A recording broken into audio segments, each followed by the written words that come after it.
concert played before hundreds of thousands of Houstonians. Good evening, everyone. It was truly a Texas-sized festival, from the size of the production to the size of the crowd. Perhaps the biggest event ever staged during a Houston festival. Philip Bruce joins us live from downtown. Philip. Well, Virginia, everything you said is exactly correct. Jean Michel Jarre is just now saying farewell to the crowd. We have been told by police that at least 500,000 people turned out for tonight's performance. We have seen fireworks, we have seen laser lights and floodlights. It's been just like the 4th of July. The lights of Houston have never been so bright, and here's how they looked earlier this evening.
Who have come out to see Jean Michel Jarre, and the cars that are stopped on the highways.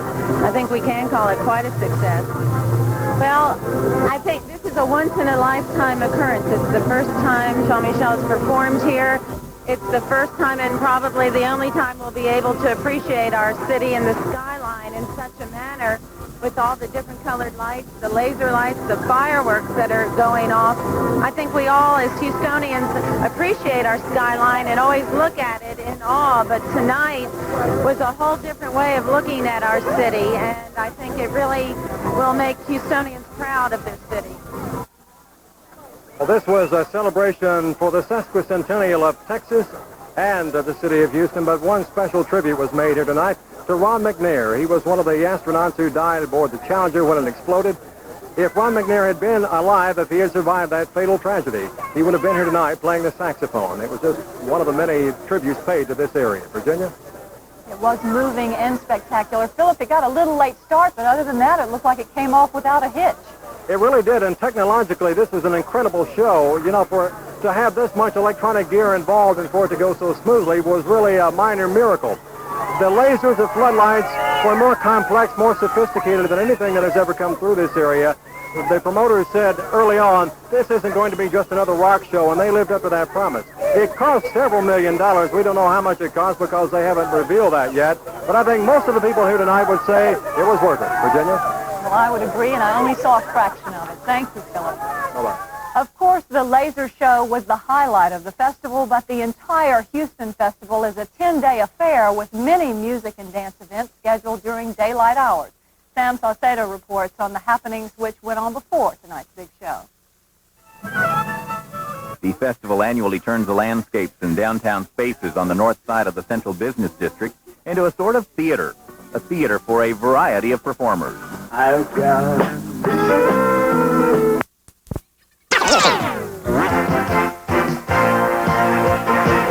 A City in Concert. That's the name given to the biggest event ever in downtown Houston, complete with a laser show for the Houston Festival. Channel 2's Rosalinda Pettis is there now for this live report. Rosa? Well, Bob, I was never at Woodstock, but I think that if I was there, it might have been like this. There were probably 500,000 people here tonight, and as you said earlier, it was a spectacular event. Jean Michel Jarre probably hit it on the head best when he had his vision of having lights, lasers, and music. Here's a little bit of what we saw here tonight.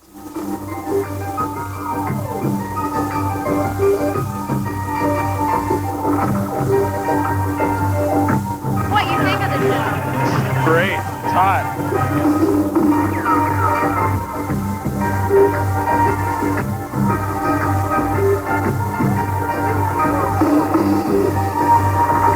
It's fantastic. It's the wild, but this is better.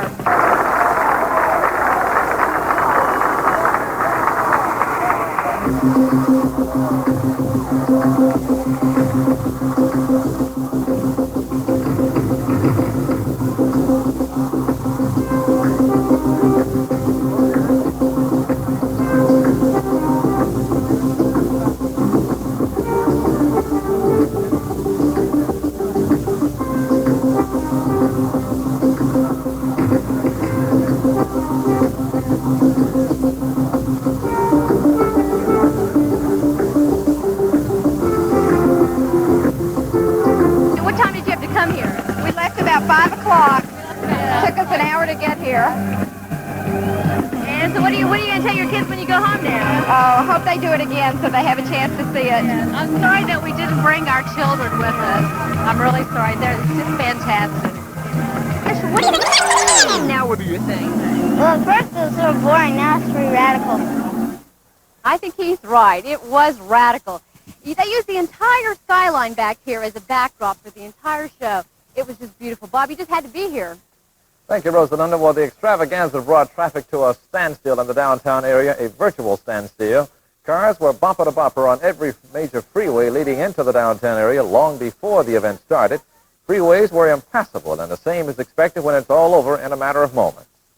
We go now to Charlie Booker with Channel 2 Traffic Control. Well, we have very heavy traffic leaving the downtown area, as you might expect. North Freeway outbound in the downtown area is very heavy, and inbound traffic on the North Freeway backs up at Patton. The Pierce Elevated over on the Gulf Freeway is jammed solid, and the Gulf Freeway outbound away from downtown is not too heavy at this time, but it is building rapidly. Reporting for Channel 2 News, I'm Charlie Booker. In a word, if you're looking for relatives to come home from that extravaganza tonight, they will be late. Federal aviation officials are trying to determine the cause of a plane crash tonight in North Texas near Wichita Falls. It happened on the outskirts of Montega, where the twin-engine aircraft crashed into a field. GTV Houston, #1 in Texas. Eyewitness News with Van Hackett and Melanie Lawson. Tim Melton has sports and Roland Govan's weather. Now, Channel 13, Eyewitness News tonight. Good evening, everyone. Houston police are estimating nearly 1 million people are in the downtown area tonight for the spectacular Rendezvous Houston Light and Sound Show. The crowds are causing some problems. People have abandoned their cars along the roads and blocked streets. Police say roads to the emergency entrance at Jefferson Davis Hospital are blocked, and a patient had to be walked 2 blocks to the hospital. Melanie Lawson is in front of the stage where Jean Michel Jarre performed tonight. Melanie, what's it like there now? It was wild earlier, I know. Van, wild does not begin to describe it. It is a mob scene, and it has been all night. I don't know if you can even see behind me, but there is literally just a solid mass of humanity out here, and has been all night. These numbers, believe it or not, are everywhere. There are people lining Allen Parkway, Memorial Drive. Downtown Houston was just one solid mass of humanity. But despite all the problems, despite the crowds, despite the cloudy weather that they had talked about, this was just an evening not to be believed. It was the most spectacular thing that has ever been seen in our city, and I don't think any of us will ever look at our downtown skyline with the same blasé attitude we had before. It was laser beams, songs, crowds, people, a cast of literally thousands. But this is one of those cases where a picture is definitely worth 1,000 words. So I'll let you see for yourself just how the evening went.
centerpiece of all of that, the man that you saw in many of those pictures, is Jean Michel Jarre.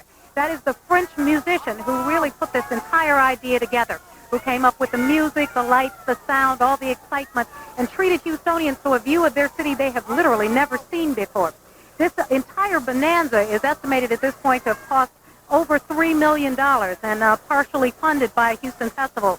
But you cannot begin to put a dollar figure on the kind of excitement that existed down here tonight. Now, there were, as you mentioned, a number of problems, not the least of which was the traffic. And that was particularly true down in the area where Wayne Deltrofino was, down on Allen Parkway and Memorial Drive. He is standing by there now. And, Wayne, just how did it go down there this evening? Well, Melanie, as you said, if you had a nightmare down there near the stage, it wasn't shopliver down here along Memorial Drive either. We've had folks lining this route for hours. They got here early this afternoon, set up the blankets, got the beer going, and they were ready for the show. It began, as you know, just a little bit late. And now that the musical extravaganza is over, the traffic nightmare has begun. The cars now making their way down Memorial Drive, and they're making it very slowly. It will take hours to get folks out. For most Houstonians, this was a tribute to their city, but for 26-year-old Craig Torrance, a special night because this is his birthday. 26 years old, and not a bad birthday party. Not bad at all. I'm here with a bunch of great friends, and Houston is the only city in the world that could put on such a great celebration. Happy birthday, Craig. Craig, one of 1 million people who was watching the show tonight, and people were everywhere. They were sitting on blankets, along curbs, on top of cars, on top of vans. They were on top of buildings. Lots of private parties and clubs all over downtown Houston. What did Houstonians think of the show? Great. Definitely the most fulfilling experiences for me, and I'm very proud to be a Houstonian. We were up a whole lot closer up front. It didn't look so well, but the further back you are, the better it looked. The clouds are real low. They're getting real low, so it's kind of taken from it. This sucker is so fine. I can't believe this. This is the greatest thing Houston's ever had to him. I can't believe all this. It must cost millions of dollars. This is great.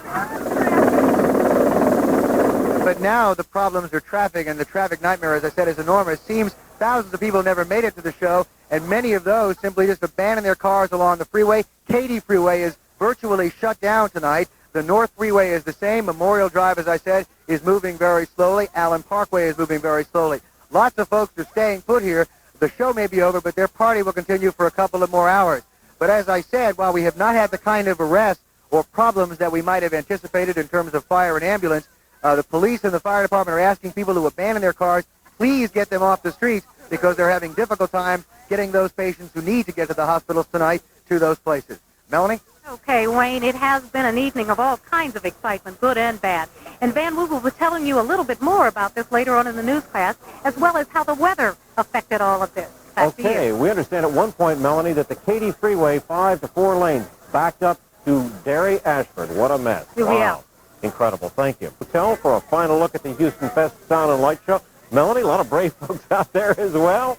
Well, I tell you, out here the crowds have just about thinned out. You can see the leftover crowd behind me.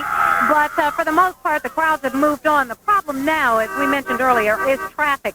And earlier this evening, Dave Oxendine shot some video from Sky Eye showing traffic on the North Freeway and the Katy Freeway.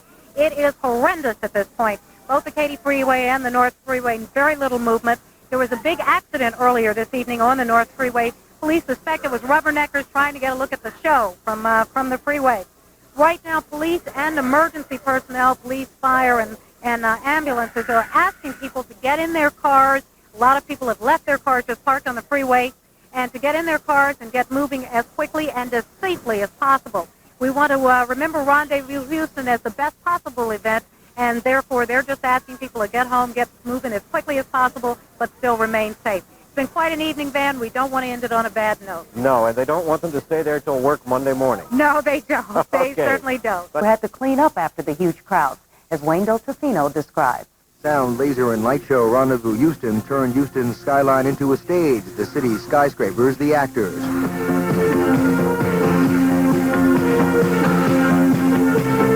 And the city turned out. More than 1 million people showed up. A sea of humanity lined bayous and highways to watch the show. But the musical extravaganza turned into a traffic nightmare after the performance. It took hours for some to make it home.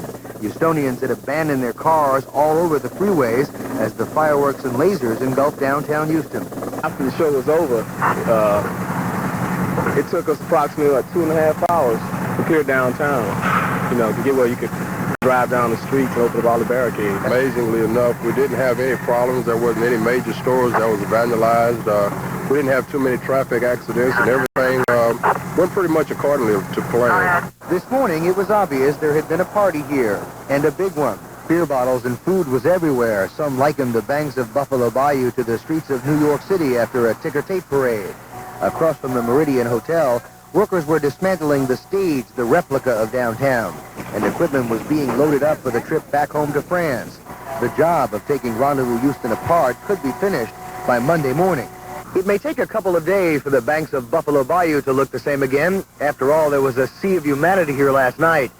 But Houston's downtown skyline, we may never look at it the same again. Wayne Dolcefino, Eyewitness News, Buffalo Bayou.